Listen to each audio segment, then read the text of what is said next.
Good morning, class. Everybody stands up for the prayer. Okay, Miss Mejorada, palihog ko pray. In the name of the Father, the Son, the Holy Spirit. Amen. So, good morning again, class.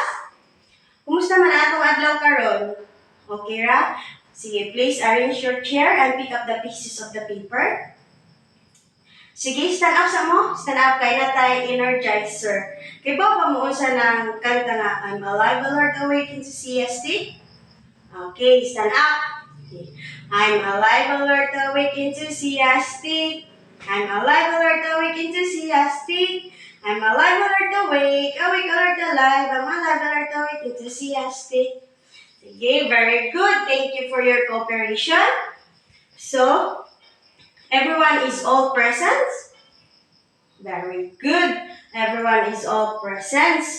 So, unsa may atong gi-discuss pag niaging meeting? Very good. It is all about social model. So, nakoy kwan diri code unsa man ni? Unsa may pagsabot ano ninyo? Disability does not define dignity does. In your own perception, what this code all about? Okay, very good. Have you nanaboy hint nga sa atong bagong nga lesson? Very good. Okay. Next is nakoy duha ka picture ani. Unya, grupuhon mo na ho into two groups, dire o dire. Sunod, ang group A o group B. Naay usa ka representative nga taga-isa ka group na ay isig representative nga magpaulhanay kung unsa ni nga jumbled words. Yes, group A. Mo'y nakauna. Very good. Unsa ni? Yes. The right base model. Very good. So, what do you think observed in the chart A? Very good, group A. And how about chart B?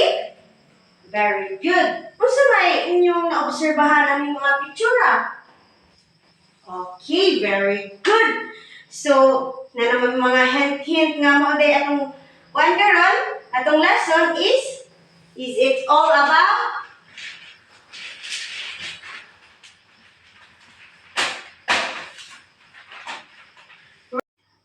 Okay, for our new lesson today, ang title is Right-Based Model and Twin Track Approach. So, unsa man ang right-based model and twin track approach? May bawa na nato explain. The right-based model of disability is a framework that bears similarities with the social model. Right-based model moved beyond explanation, offering a theoretical framework for disability policy that emphasizes the human dignity of PWDs, or Degener 2017-43. So, ang right-based model approach to education ensure that all energies are devoted to the realization of each learner's right to education. So, unsa man jud ang the right-based model? Ang the right-based model is kanang nagkuan bitaw sila ga-implement sa mga mga rights or mga policy sa usa ka PWD. Unsa may PWD di ay? Ang PWD is a person with disability. So, gihatagan ni sila sa gobyerno gihatagan sila sa gobyerno o mga law or policy kay para naman po sila yung rights. Tao sila, normal po, dili man sila normal, pero maka-feel po sila kung unsay ma-feel sa usa ka normal na tao. Di ba? So, ang right-based model di ay is ga-implement sa mga law or policy sa usa ka PWD. So everybody read unsa man pud po din yung social model. Ay nasabtan ra ang right-based model? Very good. Nasabtan ra. Ang anila po sa social model. Unsa naman po ni ang social model di ay? Social model reiterates social factors and dynamics that form our perception of disability. Social model is mostly critical of public health policy that advocate the prevention of impairment. The human rights model recognize the fact that properly formulated prevention policy may be regarded as instance of human rights protection for PWDs. So, na-discuss naman ni Miss Ikat kaning social model. Unsa ra ganitong social model? Oh, kana bitaw from the word social models, society, di ba? Ang social model is ga-assist sa needs sa usa ka PWD. Gihatagan sila law o gihatagan sila law policy. So, gi-assisan sila og mga needs sa mga sa gobyerno kay para di sila mura sila mabilong gihapon nato ba, di ba?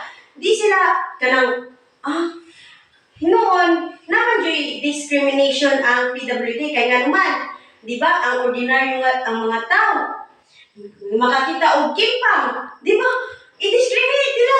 So, kay gibuhat ang social model kay para dili bitaw sila mayon nga lahi sila. Mura gihapon sila normal pero mura gihatagan sila og special treatment sa gobyerno kay para way diskriminasyon nga mabuhat. Gidiscuss naman po ni Miss Ikat no masabtan na jud nato ang social model, di ba? Di ba class? Very good. Ang social model di as is ga-assist sa mga kinahanglanon sa mga PWD sa like sa mga eskwelahan, sa mga transportation o gi-assisan sila. Nakita tayo makita bitaw mga sensay nga PWD.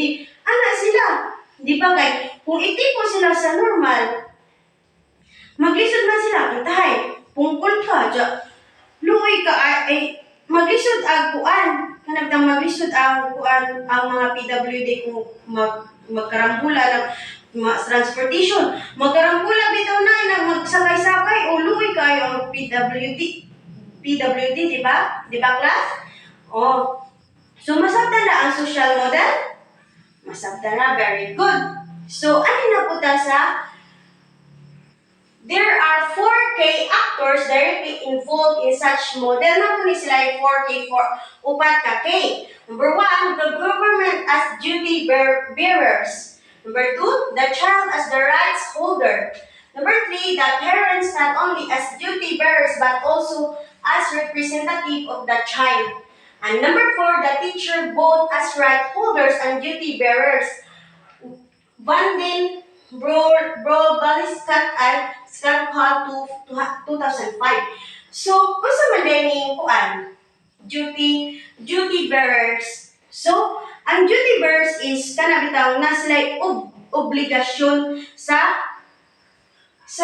na sila yung mga obligasyon o na sila obligasyon na sila yung rights ba na sila yung mga katungod mga duty bearers. Like for example, parents not only as duty bearers but also representative of the child. Na sila obligasyon nga i-advocate ang usa ka bata nga ingana nga di ka dapat mo discriminate sa usa ka mga PWD. Ani kung sa teacher o na sila katungod or obligasyon nga istoryahan ang usa ka bata. Masabtan na? So, let's move on sa twin track approach. Ano sa mga twin track approach? Ang twin track approach which combines the social model and the right-based model, a mirroring of the two perspectives allows for holistic changes to occur with option of promoting individual needs whenever necessary. So, ang twin track approach is the combination of right-based model and social model. Kung wala si right-based model o si social model, why mahitabo nga twin track approach? Kaya naman, gi-combine sila, di ba? Kaya ba naman ang right-based model is law. while ang social model is assessing the needs. Kung mo ang twin track approach, mura siya patay nga kanang bitaw dili siya magana. So it means ang twin track approach is murag munay kanang bitaw nagpasabot nga murag giak na, di ba? Kay ba man ta outside difference sa words of singa na oy words of action. So kaning action is kaning right-based model, while ang words is twin track approach. So gibuhat na nila nga i-assess ang usa ka PWD, hatagan og mga law kay para dili jud sila malahi na to. Like for example, ngani natin tahay koy naday koy best ay naday koy company about ng journalism. So journalism is all about swat-swat man na. So mangita ngay mo sud na nga client nga pungkol o ibutang na ho siya sa mga kanang magamit siya. Di siya na ho ibutang sa mga suwat-suwat. Ano na ho siya ibutang sa kanang mabuhat niya kung unsa iyang needs ba?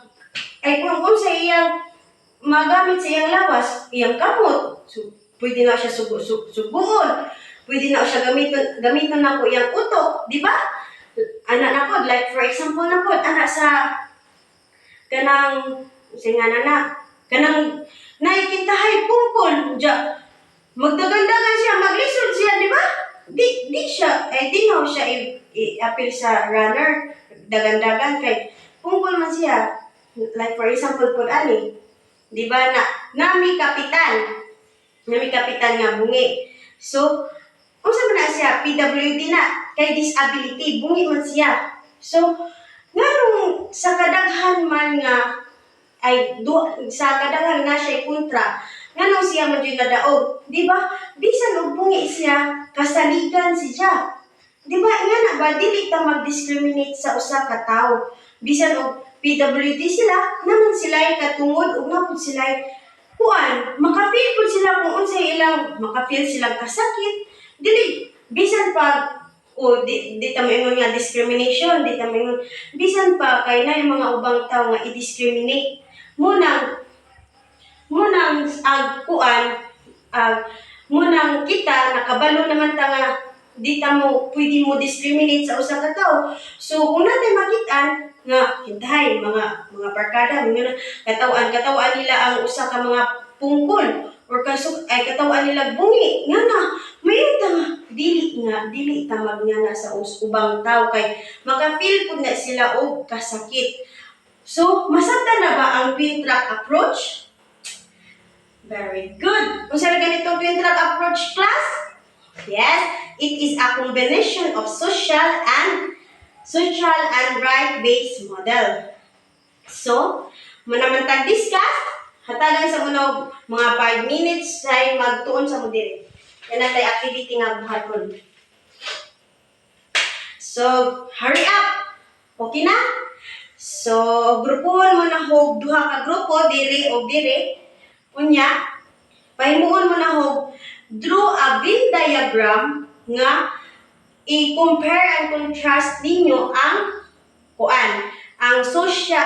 twin track approach of right-based model. Hatagan mo na og 15 minutes. Okay, time na, aman.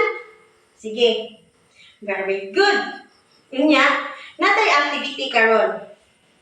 Ang atong activity is assessment. Ang atong assessment karon is provide the necessary answer for each statement. Tagan na mo na ho og 10 minutes. Okay, class, pass your paper. Manbi na ba na perfect? Very good. Almost perfect. So, nasabtan naman ninyo. Almost perfect po mo sa itong quiz or activity. Goodbye, class.